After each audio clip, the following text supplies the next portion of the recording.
Bien dicen que no hay mal que dure 100 años. Atlatlaucan, un municipio del estado de Morelos, es un claro ejemplo de esto. Atlatlaucan se erige como municipio un 18 de diciembre de 1932.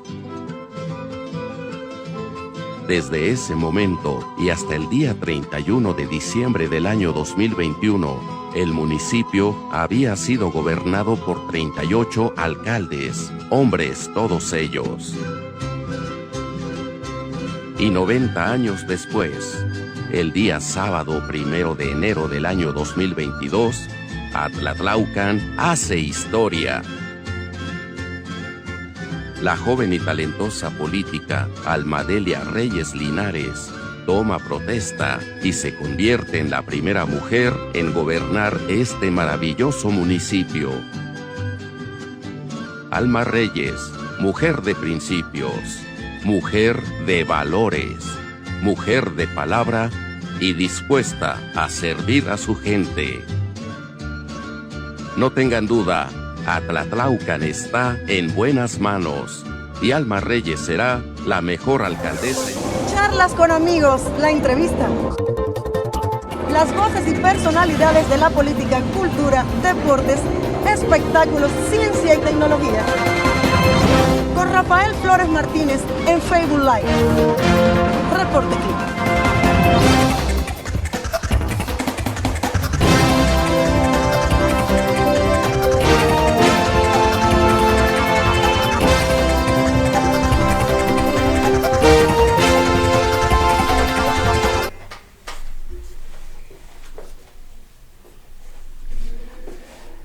¿Qué tal? Muy buenas tardes, gusto saludarte, soy Rafael Flores Martínez y estás en Charlas con Amigos a través de expresiontotal.com.mx y también a través de nuestras redes sociales, reporteclick.com en Facebook, Rafael Flores Martínez en vivo y Reporte Click.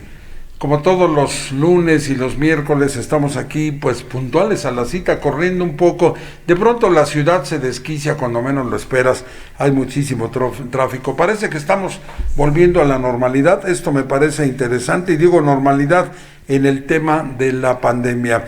Tengo el gusto de platicar hoy, invité a un amigo, pero además de amigo, un gran colega, un experimentado profesionista de la comunicación, que bueno, él nos va a decir en dónde ha estado. Creo que ha estado en todas partes, menos, iba a decir menos en misa, no me digas si vas a misa. Martín Takagi, ¿cómo estás, amigo? Sí, muchas gracias, Rafael Flores.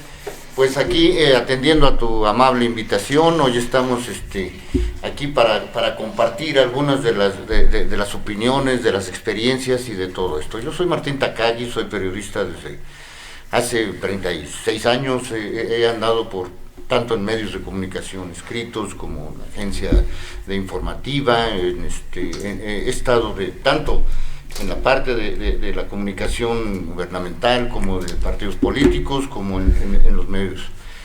Y bueno, pues tengo una amplia trayectoria, una amplia experiencia que bueno, pues hoy me gustaría compartirlo contigo y con tu auditorio.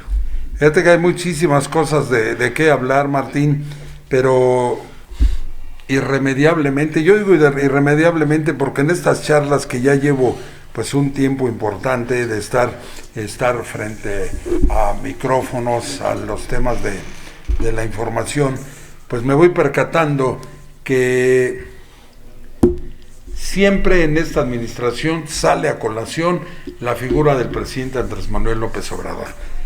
Quisiéramos dejarla de algún lado, pero ha sido un hombre que tú lo conoces desde que fue jefe de gobierno, ha marcado y antes agenda todos los días. Así es. ¿No es así? Sí, el presidente, bueno, él está acostumbrado desde entonces a ser el centro de la información, el centro de la transmisión, de todo una serie bueno, él es el centro de todo. Para empezar, es un gobierno centralista.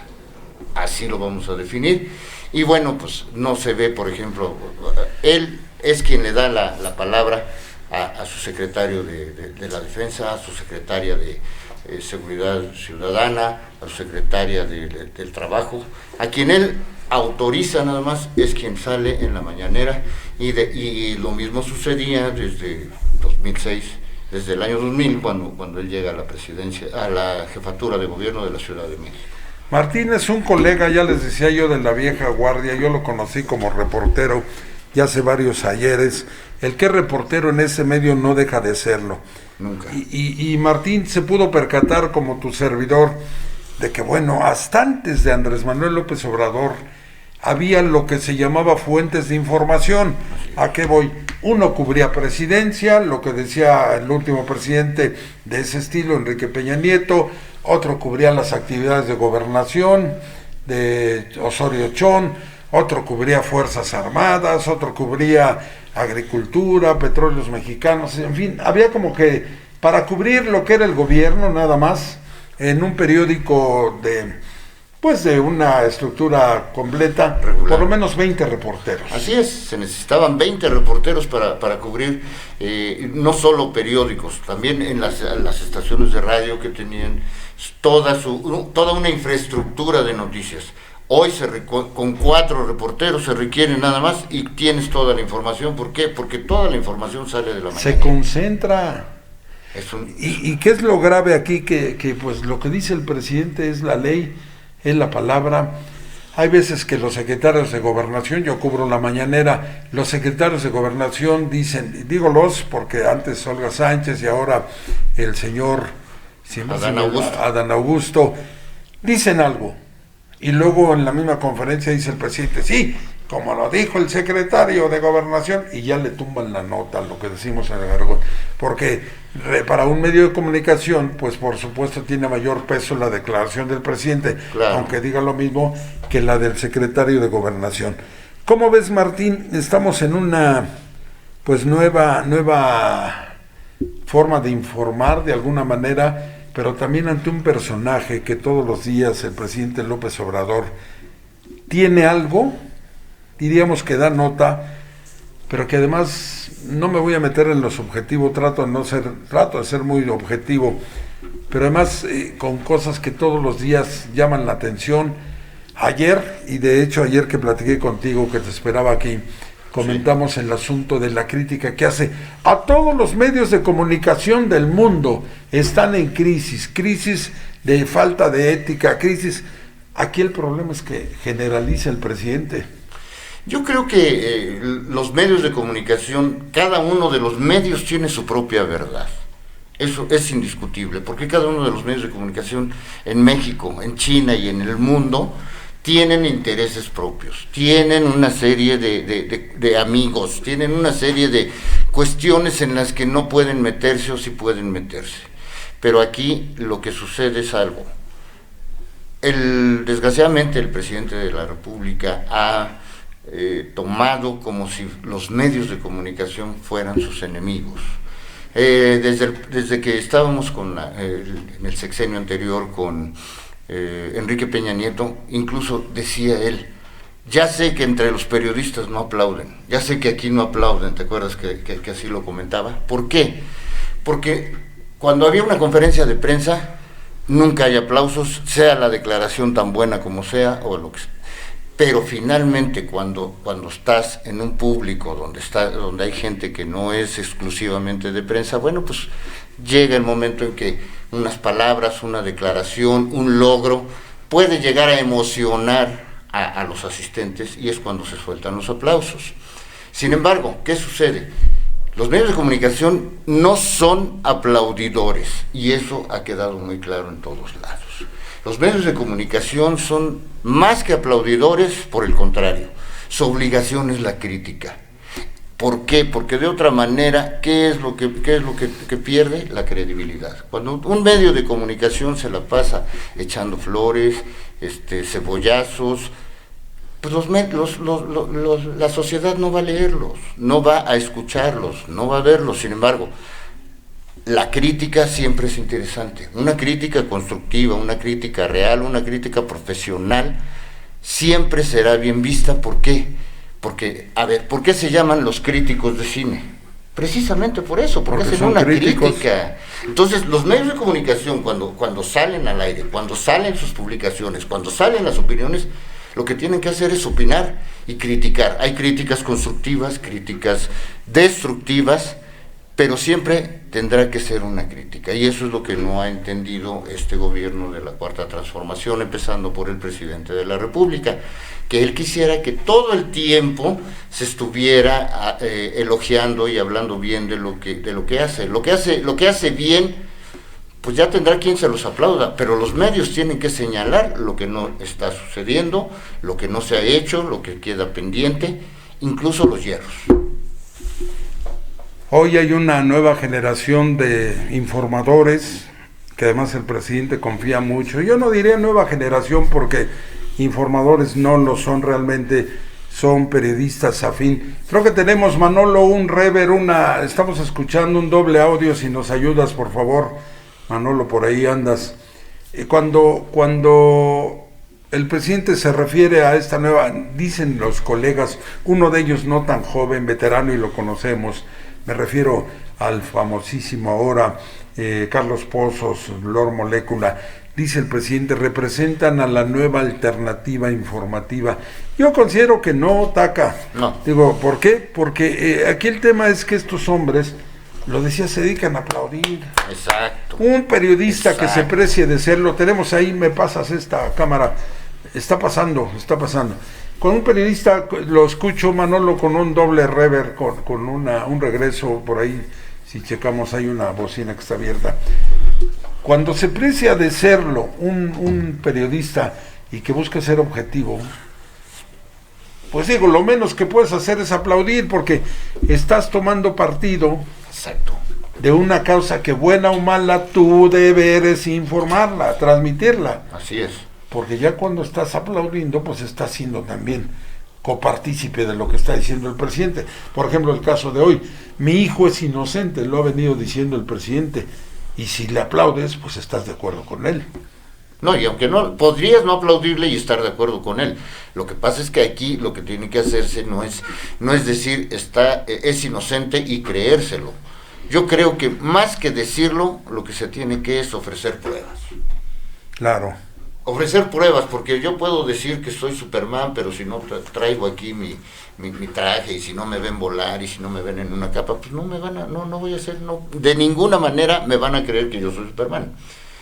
Si el hijo es inocente, bueno, pues es inocente, sí, pero ¿inocente de qué, además? ¿De qué? ¿De corrupción? No puede ser corrupto porque no trabaja en el gobierno. Hijo, ese es otro tema que nos vamos a meter. Pero tiene influencias, es otra cosa. A ver, nada más. El tráfico de influencias sí es un asunto penado.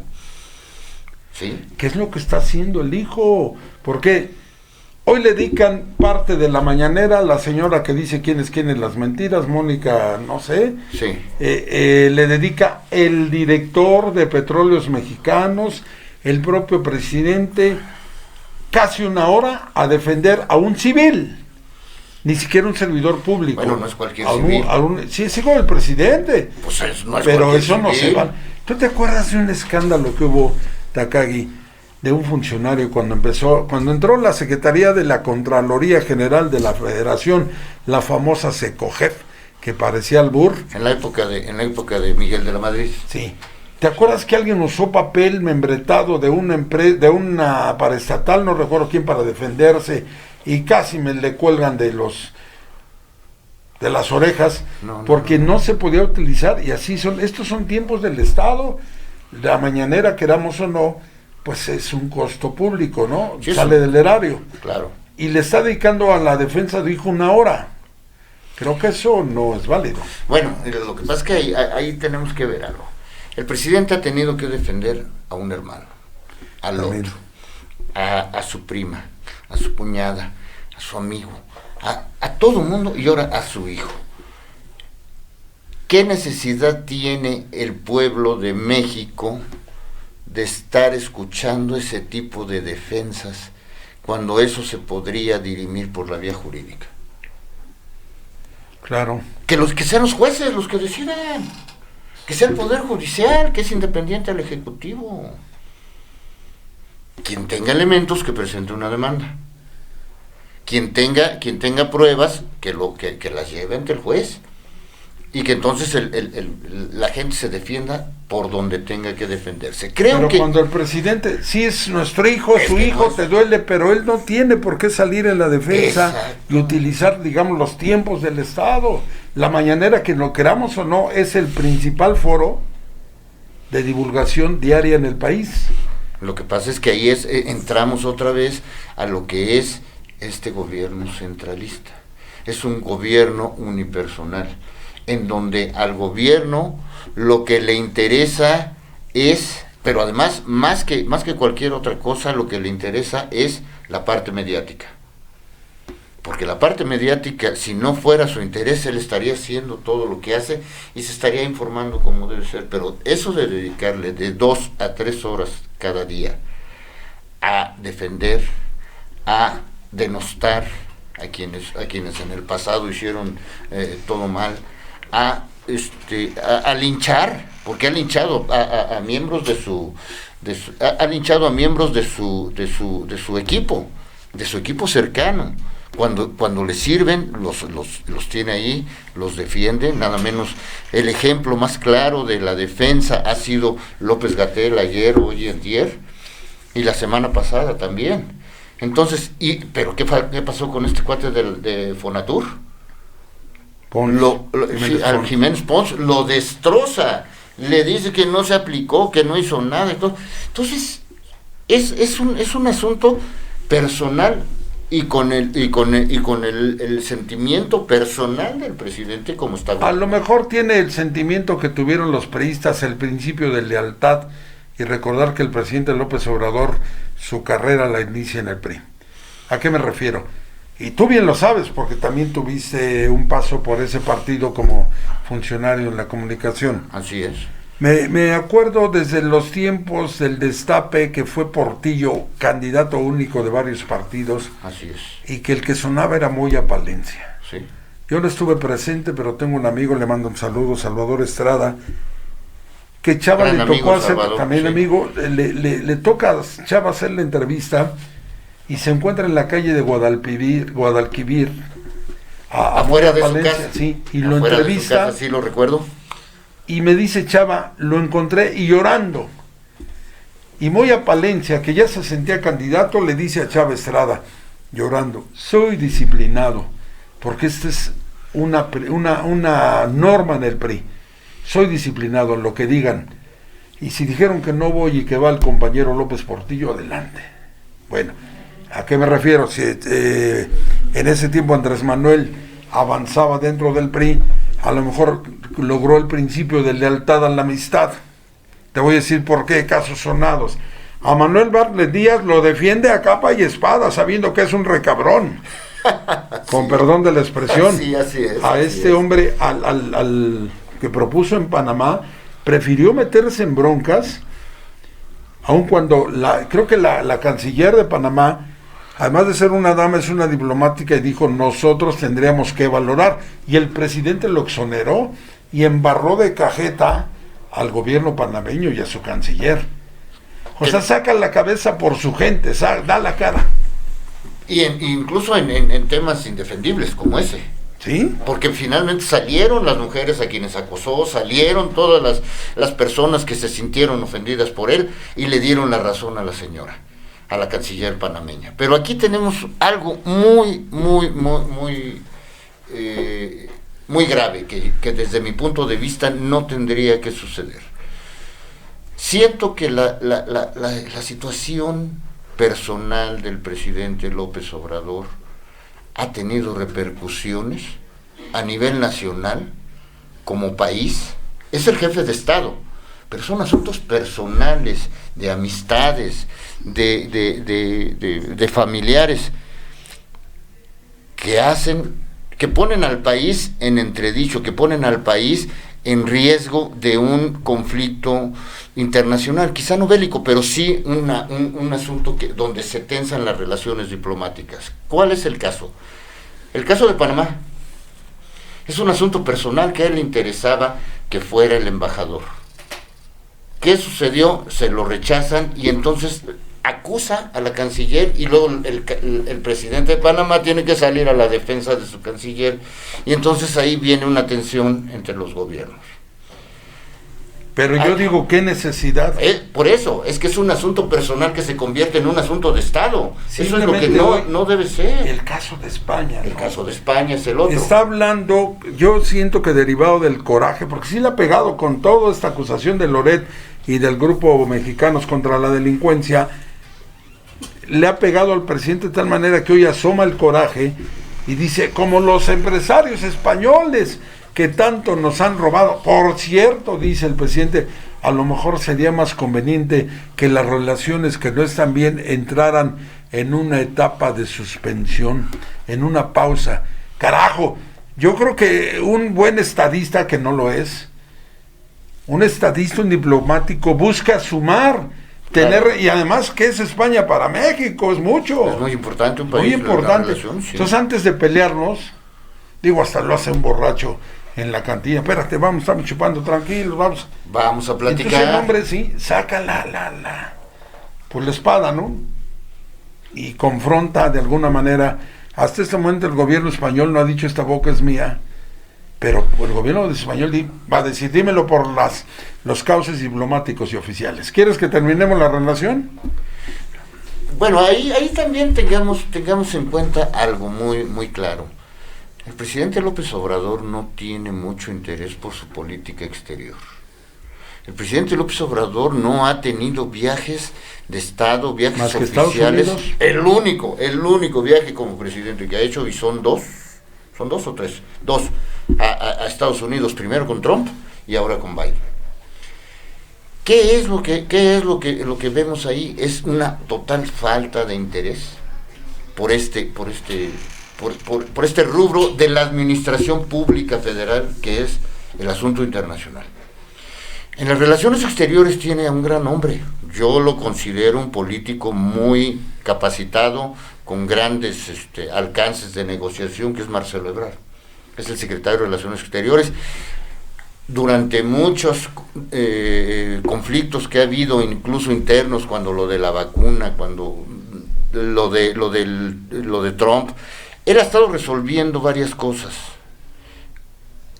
Marcelo Ebrard es un gran político y resuelve, pero no por eso se tiene que desatender la relación directa y personal con los demás presidentes. Para López Obrador, el tratado, ahora el TEMEC, el tratado de Estados Unidos, México y Canadá, ese tratado lo renovó, lo renegoció, lo asumió. ¿Por qué? Porque no le quedaba otra. Porque es un socio internacional, porque somos parte de un hemisferio del mundo. No podía aislarse, habría sido un grave error. Entonces, ¿qué es lo que hace? Lo que está hecho, lo que no se puede cambiar, lo mantiene, pero no hace por mejorar, no hace por ampliar sus horizontes. ¿Y a dónde va a llegar? Pues a que México se mantiene en una situación de aislamiento que a los mexicanos no nos conviene. Al mundo no les interesa, pero a México no le conviene. Está complicándosela, y de pronto lo que te decía hace un momento, yo digo qué necesidad, ¿no? Pero bien lo señalas, no le interesa mucho el tema internacional. Aunque sí yo lo he notado en adquirir cierto liderazgo en los gobiernos de izquierda, entre comillas, que se desarrollan en América. Ha apoyado la causa del peruano, que hoy el peruano tiene una bronca enorme, que lo quieren destituir, y el presidente asume la causa. López Obrador también salió en defensa de Evo Morales, que fue destituido y que, bueno, también traen un desgarriate en Bolivia. Por eso, pero es que son gobiernos ¿quiere buscar esos aliados? No, pero es que son aliados, y luego te vas con Maduro en Venezuela. O sea, estás apoyando a los dictadores, estás apoyando a aquellos que el mundo rechaza porque no son los modelos de gobierno que le hacen bien a la gente, que está comprobado. Pues entonces, ¿qué es lo que está diciendo con eso? Yo formo parte de esa forma de pensamiento, de esa forma de gobierno. ¿Por qué? Porque los está apoyando finalmente. Y a veces se queda solo apoyándolo y lo hace. Entonces, Él tiene más que una política exterior, lo que tiene es, número uno, apoya, incluso apoyó y no descalificó a Ortega en Nicaragua, ahora que se acaba de reelegir. Así es. ¿Qué es lo que hace? Él apoya ese tipo de gobiernos que no le hacen bien a la gente. Pero además, lo que sale a decir, él fue a las Naciones Unidas en su tercer viaje a Estados Unidos. ¿A qué fue? ¿No fue tercero? No, creo que fue el mismo con el que fue a ver fue a Biden. Segundo. ¿Verdad? Sí, fue en el mismo. Lleva el de Trump y el de Biden. Fue a las Naciones Unidas a exponer y a promover su política social. Sembrando vida, esa política de ayudemos a los pobres, queriéndoles cobrar a los socios internacionales o a los empresarios internacionales un impuesto especial para la lucha contra la pobreza, queriéndoles hacer que los gobiernos apoyen a esas sociedades desprotegidas. Pues ¿qué es lo que está haciendo? Promoviendo su modelo de política social en el mundo. Entonces no es que quiera ayudar al mundo, es que él quiere verse en el mundo como el mejor presidente que defiende a los pobres y que tiene programas sociales que le van a redituar políticamente, y finalmente eso sí va a ser un bono democrático o convenenciero que los mexicanos van a tener al final de este sexenio. La política social, donde se les da dinero en efectivo, donde se les promueve beneficios muy claros a toda la sociedad. ¿Por qué? Porque no ha podido hacer que el fruto del trabajo, que es el salario, sea remunerador y suficiente para que la gente viva.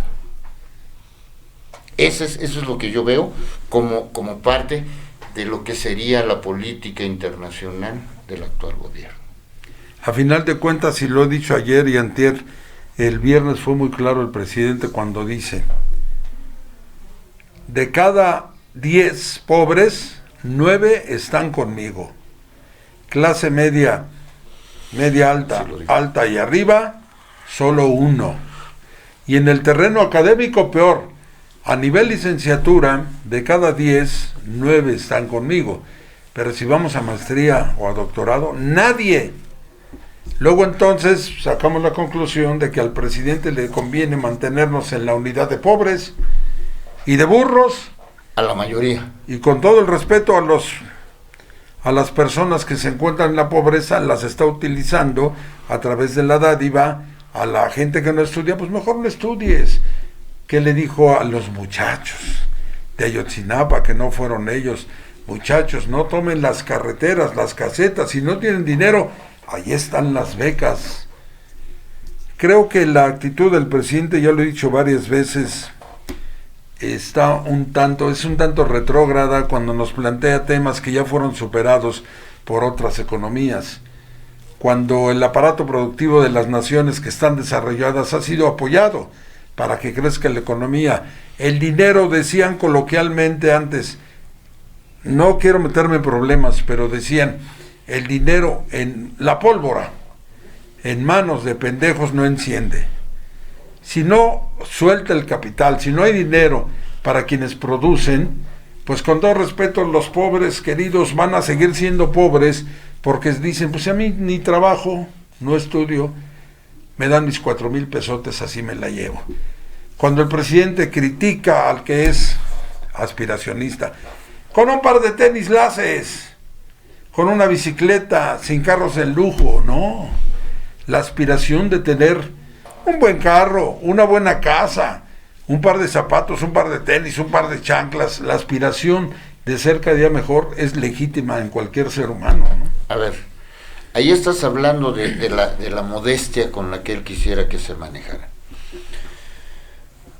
¿Cómo han sido las imágenes en las que se presenta su hijo y su nuera y su nieto?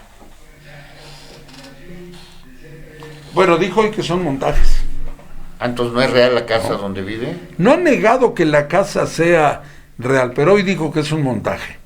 creo que a veces tiene mucha irresponsabilidad en lo que dice, ¿no? Y que no lo puede sostener. Pues es que lo que es insostenible es su declaración anterior. Ese es el problema. Que cuando, mira, te voy a decir, yo aprendí esto en algún curso que tuve de esos diplomados y cosas mientras trabajé en el gobierno. Estuve en un curso un diplomado de liderazgo y aprendí algo que me quedó muy claro. Cuando tú eres coherente en lo que piensas, en lo que dices y en lo que haces, puedes tener un liderazgo. Ese tipo de cosas, de que no te compres 2 carros, nada más uno, no te compres un carro de lujo, cómprate un carro modesto, 2 pares de zapatos, un traje que te cueste 1,000 pesos, todo eso hay. El problema es que no lo practicas, y entonces ahí es donde fallas, en tu forma de decir y en tu forma de actuar. No sabemos si en su forma de pensar, porque lo que piense solamente él lo sabe. Entonces creo que está fallando esa parte del liderazgo del presidente. Él es un líder indiscutiblemente, ha tenido muchos seguidores, lo siguen apoyando, digan lo que digan, habrá gente que siempre seguirá apoyándolo, pero también hay muchos que se han arrepentido. Si hoy hubiera elecciones y el candidato fuera Andrés Manuel López Obrador, creo que no tendría 30 millones de votos.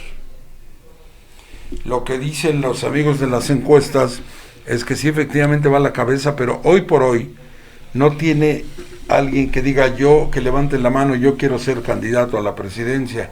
Aquí hay algo importante. Salvo la gente de Morena, que es Claudia Sheinbaum, Ricardo Monreal y el que mencionabas, Marcelo Ebrard, que son cabezas visibles con posibilidades de ser candidatos de Morena. De los otros partidos por ahí suenan. Lo que yo hoy en un desayuno platicaba con varios amigos, ¿no será oportuno ir viendo quién pudiese ocupar ese cargo tan importante que es la presidencia de la República, luego de que vemos muchos que el presidente ha entrado en un periodo de debacle, ni siquiera de estabilidad, mucho menos de avance, más bien de un estancamiento que va a la baja, ¿no? Entonces, ir pensando en quién, como decían los priistas anteriormente, la caballada está flaca, por lo menos en el PRI. Y en Morena, en este caso ahora, ¿no? Yo creo que la caballada tiene lo que ha permitido el presidente y ha engordado a los caballos que ha propuesto, porque ni siquiera todas sus fichas. Él entre sus fichas mencionó, por ejemplo, a Tatiana Cloutier, él mencionó a Rocío y son gente que no sale ni asoma siquiera, bueno, ni asiste siquiera a la mañanera. El que no está en la mañanera no existe. Hoy, en el gobierno, quien no está en la mañanera no existe. Y ellas no están. Ahí quienes están, los secretarios de Defensa, de Marina, el procurador del consumidor, la señorita esta que desmiente a los medios de comunicación, el secretario del COSER de Salud y el subsecretario. ¿El canciller? Bueno, el canciller, obviamente, que es el único, digamos, pero ni siquiera Claudia Sheinbaum, que ella no asiste, pero la tiene muy bien alimentada en cuanto a sus reconocimientos, en cuanto a los apoyos que le tiene. No es que esté flaca, es que no les ha dado de comer el propio presidente. Entonces, eso se le puede complicar, porque entonces al final de su sexenio, cuando se llegue el momento de la definición del próximo candidato presidencial de Morena, bueno, pues no tendrá, de no ser los que están a la vista, que también están siendo atacados, que también están siendo criticados, si alguno de ellos se le llegara a debilitar, no tendría cómo simular una real competencia entre los aspirantes. ¿Por qué? Porque finalmente todos están flacos. Y entonces va a ser una elección de un candidato que sea no el mejor, sino el menos malo. O nos avientan una pasarela, antiguamente el PRI hacía pasarela de 5 o 6 y ya uno los iba viendo, quizá el presidente avienta una pasarela como lo hizo en la reciente elección de líder del sindicato petrolero, que se inscribieron 25 y los 25 los tuvo ahí. Les dio 5 minutos democráticamente a cada uno de ellos. Por cierto, iba a llegar nuestro colega informador Javier Cerón para platicar de este tema. Hoy nos informan que uno de los aspirantes, el más serio, Arturo Flores, que tiene un liderazgo en la sección 1 allá en Tamaulipas, y que es el que está proponiendo que se haga una auditoría ministerial muy completa sobre el tema de la elección pero electrónica, recibió amenazas de muerte. Ya hay una fiscalía, la capitalina, que debe estar investigando este asunto. Y es otro tema, Martín, que pone, si no en entredicho, pone los focos sobre el presidente, porque este juguetito, así le llamo yo cariñosamente, de haber hecho elecciones a través de un teléfono celular, pues era un experimento, pero que sí ponía al presidente a prueba y a la secretaria del Trabajo. Le tenían ellos mucha fe.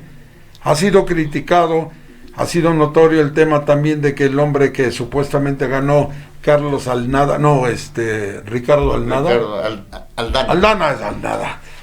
Aldana, era un candidato ilegítimo, pero ya está listo, viene en breve Javier Cerón para que nos acompañe en esta charla. Aquí, Martín, otra vez sale a la luz que el presidente, lo que te decía, yo veo que se va debilitando desafortunadamente para el país. Nos conviene a todos un presidente fuerte. Sí, claro, no a nadie le conviene un presidente débil, un presidente que no pueda ejercer el poder. El poder es del presidente y él lo tiene que ejercer, sí, pero tiene que haber un poder, una parte del poder en la que los demás también puedan ejecutar, puedan hacer, y además no es el presidente un especialista de todo.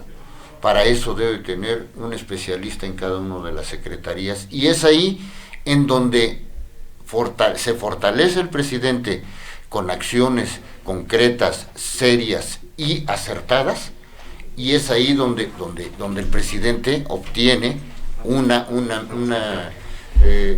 la característica o el estatus de estadista. ¿Por qué? Porque entonces es un hombre de Estado que sabe administrar, que sabe controlar y que tiene quien se haga cargo de los diferentes temas. Pero no ha logrado esa categoría eso de no estadista. Está sucediendo. Eso no está sucediendo. Está muy lejos el presidente, que yo creo, Martín, amigos, que perdió una gran oportunidad. Esos 30 millones, digamos, de chairos, de soñadores, de pendejos ilusos, así me decía mi abuelita, pendejo soñador. Digamos que esos 30 millones, como haya sido, como decía Felipe Calderón coloquialmente, haya sido como haya sido, representaban un capital enorme, por supuesto, para el presidente. Que nunca nadie había tenido. Nunca los había tenido. ¿Y qué pasó? Se dedicó a echarlos por la coladera. En lugar de sumar, ha llegado todos los días con el discurso de odio y de división. Contra periodistas, contra abogados, contra empresarios, contra médicos que al principio de la pandemia decían, es que están confabulados con los laboratorios y se roban los medicamentos, y la suma por lo menos de convicciones jamás la da. Eso no hay. Javier Cerón está con nosotros, él es titular los viernes de 6 a 7 de este espacio, en su caso de Visión Laboral, que bueno, tiene a todos los líderes, tiene toda la información del sector laboral, si nos permites, pero también puedes comentar. Y le he pedido que nos acompañe por esto que les decía yo, Arturo Flores, uno de los aspirantes más fuertes a la Secretaría General del Sindicato Petrolero, ha recibido amenazas de muerte, Javier. Gracias, Rafa, por darme este espacio. Martín, ¿cómo Buenas estás? tardes. Buenas tardes, Javier. Pues miren, la elección sigue subiendo de decibeles, y ahora sobre todo porque pues ya hay amenazas de muerte, y así, con toda la extensión de la palabra, ojalá tome cartas en el asunto el gobierno en turno en contra de Arturo Flores Contreras, quien pues es uno de los candidatos que ha demostrado consistencia, que ha demostrado programa de trabajo, quien ha estado presente en las elecciones y que ha impugnado ya las elecciones, y pues ahora resulta que recibe amenazas de muerte. Hay identificación de llamadas, hay identificación de la gente que ha estado haciendo estas amenazas, y en la demanda concretamente, que tenemos copia precisamente de ella, pues nos está... Si quieres, déjame, me están enviando el audio de una de las amenazas que recibió. Aquí, adelante, vamos a escucharlo y tú traes la denuncia. Sí. Pero esto fue lo que recibió Arturo Flores a través de su teléfono, a través de su WhatsApp, y vamos a escuchar. Sí. Cámara, güey, ¿por qué me bloquea? ¿Por qué me bloqueas, cabrón? Ya te dije, yo nomás te digo que dejes de hacer tus pinches auditorías. Ya ponte vergas y deja de estar haciendo mamadas. Bueno, con este léxico florido amenazan de muerte a Arturo Flores. Bueno, para nadie es desconocido los grupos gasteriles que manejan diversos líderes sindicales, y entre ellos pues es el llamado Héctor Sosa, quien es el magnate aquí en la Ciudad de México de oficinas centrales de las terminales de distribución Illañil y de Barranca del Muerto, Azcapotzalco, y quien trae la banda de los pelones. ¿Por qué la banda de los pelones? Porque a todo su comité le ordenó raparse y trae camionetas Lobo negras como identificación. ¿Quién es Héctor Sosa? Pues es hijo del que fue líder, José Sosa, del sindicato petrolero.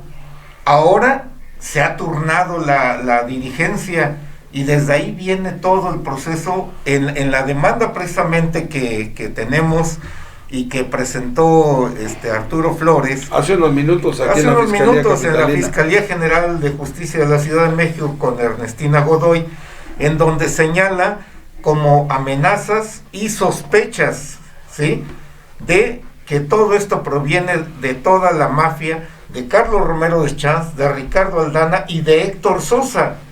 Y no lo dudamos, el hermano de Héctor Sosa, el día que se fue a registrar Arturo Flores, ahí frente al sindicato petrolero, ahí estaba registrando todo. La Colonia Guerrero. Así, incluso enfrentó a varias gentes que le estaban tomando fotos en una actitud gangsteril, pues porque tenía todo el grupo de choque ahí, que estaba vigilando el sindicato. Entonces, pues a partir de ahí se levanta esta demanda, y bueno, pues ahí queda pendiente, como todas otras advertencias que se han dado de amenazas de muerte, y sobre todo con colegas periodistas y todo. Así es que, pues ahí la señorita secretaria, ¿sí?, la licenciada, creo que es en Derecho de la Secretaría del Trabajo, pues que tome nota de todo esto. ¿Es señorita o licenciada? Y las dos cosas. ¿Te refieres a la secretaria del Trabajo? A la secretaria del Trabajo. A ver, Martín, déjame preguntarle a Martín, porque me hace un comentario. El presidente López Obrador ya estableció en el Código Penal que los delitos electorales son privativos de la libertad. Así es. Entonces, si se comprueba algo contra Aldana, contra Sosa, irían a la cárcel, ¿no? No, bueno, este es una elección, digamos, si no es oficial, es una elección muy importante para el país, porque se trata de uno de los sindicatos con mayor poder económico. ¿Qué sucede? El presidente hizo o envió reformas al Congreso de la Unión para que los delitos electorales fueran delitos graves, los delitos graves que se castigan con cárcel. En este caso ha habido muchas dudas sobre la transparencia y la forma en que se llevó a cabo esta elección de los petroleros. Si Arturo Flores hiciera un ejercicio de análisis y llevara todo un juicio, podría promover, un juicio en donde se castigara a los responsables y a los beneficiarios de este proceso electoral, que es un proceso electoral de un sindicato. Podrían decir que no es una elección formal o una elección en la que hubiera este tipo de sanciones como delito grave. Sin embargo, se trata de un sindicato que el mismo derecho tiene de pedir que se vigile por parte del Instituto Federal, el Instituto Nacional Electoral, y aquí, en ese caso, es un fraude electoral el que se ejerció y por lo tanto delito grave. Delito grave que tendría que llevar a la cárcel a quien lo organizó, que es la Secretaría del Trabajo, y a quien resultó beneficiario de ese fraude electoral. Y que además, decirlo, Javier, aquí nos ha comentado, el hecho de que haya intervenido el gobierno está prohibido por la Ley Federal del Trabajo. El gobierno federal no debe involucrarse en los asuntos que solo competen a un sindicato, a una representación sindical. Se metió con la Secretaría del Trabajo, la Secretaría que metió el sistema, y con la pasarela de los 25, que el presidente les dio espacio, dijo, en aras de ser demócratas, pero estaba lesionando el interés o la potestad y la autonomía que pueda tener un sindicato, ¿no? A ver, yo pregunto nada más, y lanzo la pregunta al aire. ¿A cuántos sindicatos más le van a dar esa pasarela? Exacto. ¿A cuántos se la deben dar a todos? Por eso. Pero si el presidente quiere entonces seguir ya es un violando foro la ley público donde están utilizando recursos públicos, y lo que, por ejemplo, lo que publicó la colega Carmen Aristegui, de que pues son recursos que todos pagamos y son recursos que están utilizando del Estado mexicano para una situación sindical. ¿Por qué no llevaron a todos los líderes que estaban pugnando por el contrato colectivo de la automotriz General Motors, valga la publicidad, en Silao? Ahí no pasó nada. ¿Y por qué no llevaron también, o por qué no exhibieron todas las irregularidades con los sindicatos de Estados Unidos y de la AFL-CIO, que tuvieron injerencia en todo ese proceso, y no pasó nada? Entonces, o hay terreno parejo o no hay terreno parejo, y queremos ver, pues ahora sí, como público de primera fila, pues si llevan a los demás candidatos en los demás elecciones que va a haber a la mañanera. ¿Por qué al sindicato petrolero? ¿Cuál es el trasfondo? ¿Hasta dónde la petrolera Pemex está infestada de toda una serie de corruptelas y complicidades que no solamente alcanza al sindicato? Hoy, la verdad, a los directivos de Pemex, tú traes una buena información sobre eso. Tristemente, el director de Pemex, el agrónomo metido a petrolero, Oropesa, Octavio Romero Oropesa, sale a dar una especie de defensa de una situación de un particular, que ni siquiera voy a mencionar el nombre, todo el mundo lo sabe. Nomás las iniciales, pero ¿no? A ver, espérame. José Ramón López López Beltrán. Quiero saber si este tipo de defensas son permitidas por la ley cuando todo un aparato de Estado se pone a disposición de un particular. Entonces, ahora, con toda esta situación, viene la definición de esta elección petrolera, que va a ser la próxima semana, y que, pues vamos a ver la actuación de la señorita secretaria, activista de la Secretaría del Trabajo, que apareció por ahí, por cierto, en un canal de colegas, dando toda su trayectoria de cómo se formó, cómo se hizo, cómo al lado de sus papás, luchadores sociales, que también ahí entre comillas hay muchas cosas pendientes, y que a final de cuentas, ¿sí?, hay simulación, hay una especie de impunidad y de protección, de blindar a determinadas situaciones que tarde o temprano van a salir a la luz pública, como han salido muchas cosas. Ahora, este tipo de las amenazas, que quede claro y que tome nota todo mundo de que ahí están presentes. La mafia petrolera está actuando. Y está actuando, ¿por qué? Porque se siente con impunidad, porque se siente protegida y porque se siente blindada. Así de fácil. Déjame comentar nada más algo, que el asunto de la Secretaría del Trabajo, con todo respeto a la guapa y talentosa titular Luisa María Alcalde, Ella inició cuando Andrés Manuel López Obrador, su colaboradora y muy cercana participante a la idea perredista en ese momento, Berta Luján, llevó a la chiquilla adolescente y luego se hizo una adulta muy muy guapa, y el trabajo que inició esta mujer, que no le resto mérito, fue precisamente como modelo, fue la Morena, la figura de la Morena. Exacto. En el partido Morena, porque es una mujer guapa y morena. Ok. Y en ese momento ella era candidata a diputada federal, sí, que después lo fue. Cuando se graba ese video de Morena, ella era candidata. Pero hay que decir quién es su padre. Es un abogado destacado, pero promotor de la lucha sindical, el abogado Arturo Alcalde. Laborista, sí, tiene todo el reconocimiento, pero voy a la tercera parte de la historia. El abogado Alcalde, salvo que me desmientan, es el que parte el queso y dicta las normas en el sistema laboral mexicano, tanto en la Secretaría del Trabajo como en la Junta Federal y la Junta Local de Conciliación y Arbitraje. Y en el Centro Federal de Conciliación, y en el Centro Federal está su compadre, Alfredo Marrufo es su compadre. Ok, entonces está toda una camarilla, pero por si fuera poco, perdón por la expresión de camarilla, Arturo Alcalde es el abogado de Carlos Aldana. Entonces, ¿a qué chingados estamos jugando? Que es quien ganó hoy aparentemente las elecciones del sindicato petrolero. Donde lo están sosteniendo. Sí, entonces, aquí teníamos en cuenta también otro asunto. ¿Cuál fue la razón por la que se hizo una elección en el sindicato petrolero?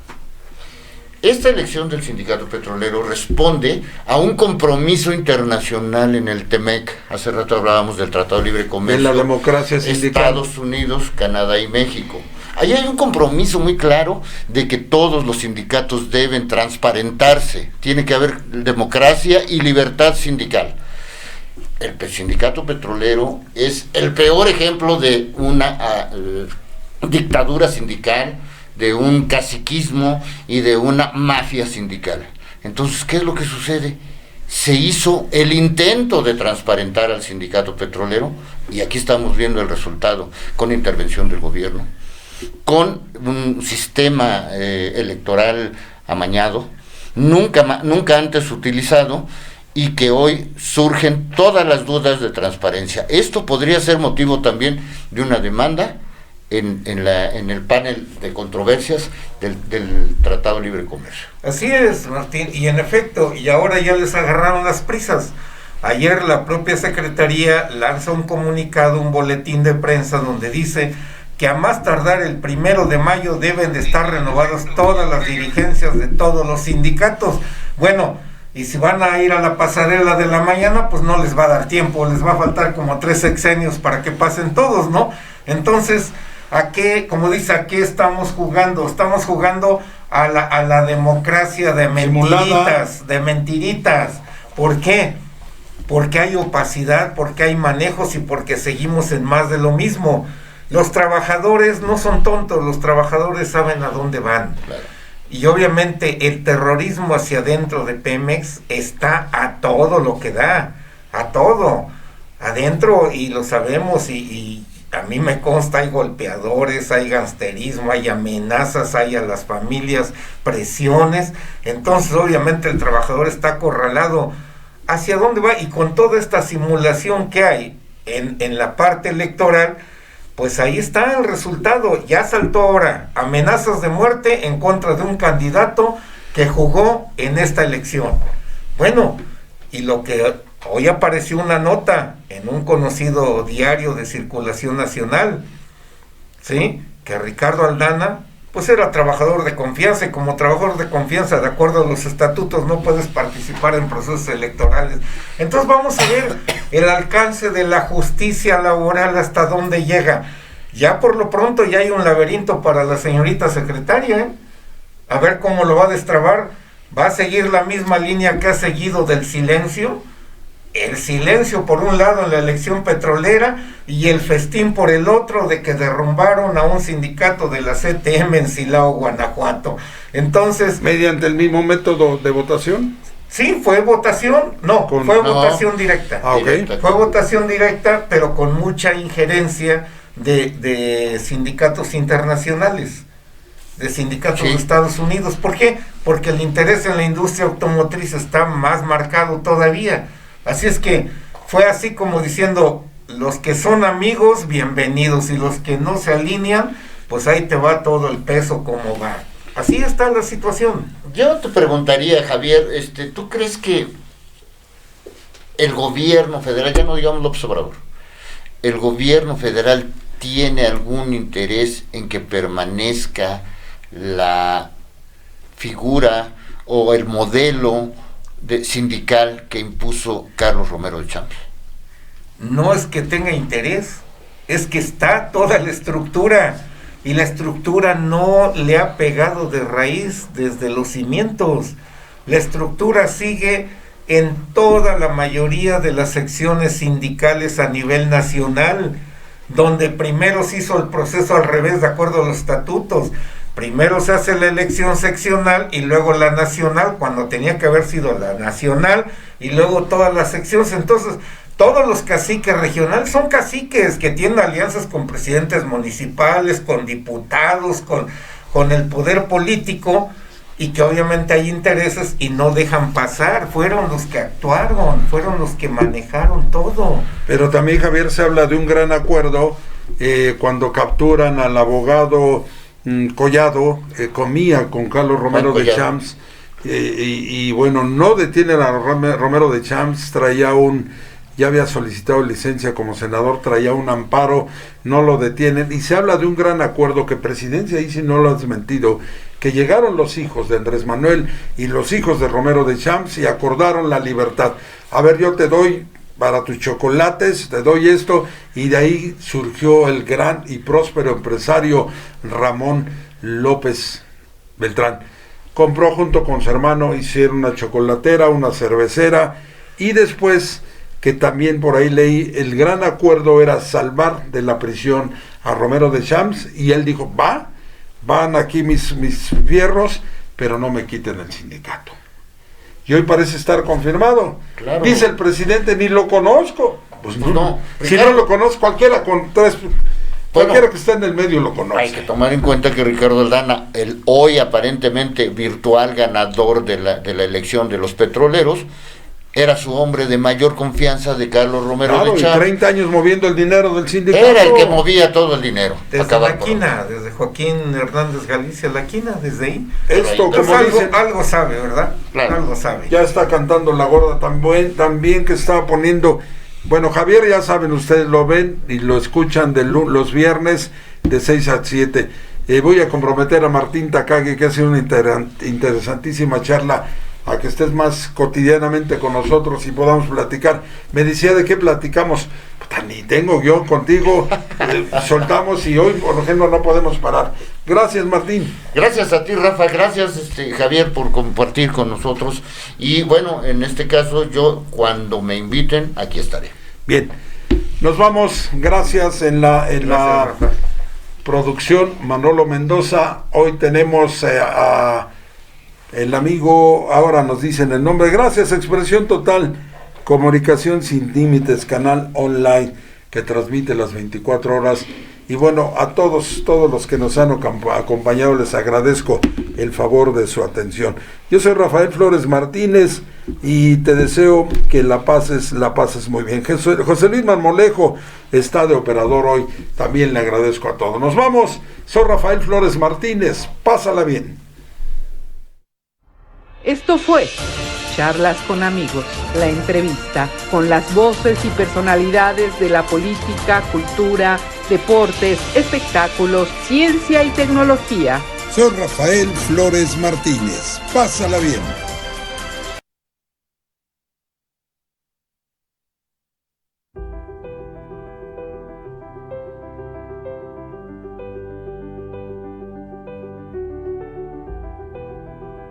Esto no es el lejano oriente.